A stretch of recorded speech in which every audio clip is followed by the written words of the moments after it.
آية قصيرة للطاعة العمياء يطيعك كل من يعصي أوامرك بإذن الله. بفضل هذه الآية الكريمة سوف يسمع كلامك ويطيعك. السلام عليكم ومرحبا بكم في قناتكم عالم المساء. هذه القناة التي سأشارككم من خلالها مجموعة من النصائح والوصفات. لا تنسوا دعمي عبر نشر الفيديو مع أصدقائكم كي تعمل الفائدة بإذن الله تعالى.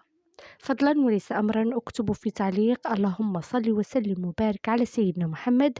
اكتبوها في تعليق واضغطوا على زر أعجبني كي أعرف كم من واحد صلى معنا على النبي عليه الصلاة والسلام. كما ترون في العنوان بإذن الله تعالى اليوم أعطيكم أسرار هذه الآية الكريمة التي تقرأها 11 مرة، وبإذن الله سوف يطيعك طاعة عمياء كل شخص يعصي أوامرك لا يسمع كلامك.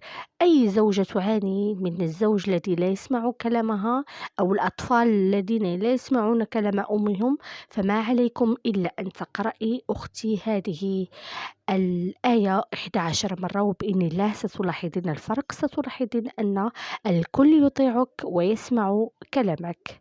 أعوذ بالله من الشيطان الرجيم. إذ آوى الفتية إلى الكهف فقالوا ربنا آتنا من لدنك رحمة وهيئ لنا من أمرنا رشدا. هذه الآية من سورة الكهف التي بإذن الله سوف تكون سببا بإذن الله في أن يسمع كلامك كل من يعصي أوامرك وكل من لا يسمع كلامك. فما عليك إلا أن تقرأي هذه الآية وبنفسك سوف تشاهدين الفرق من أول مرة قلتها. والأهم من ذلك هو النية، لأن إنما الأعمال بالنيات.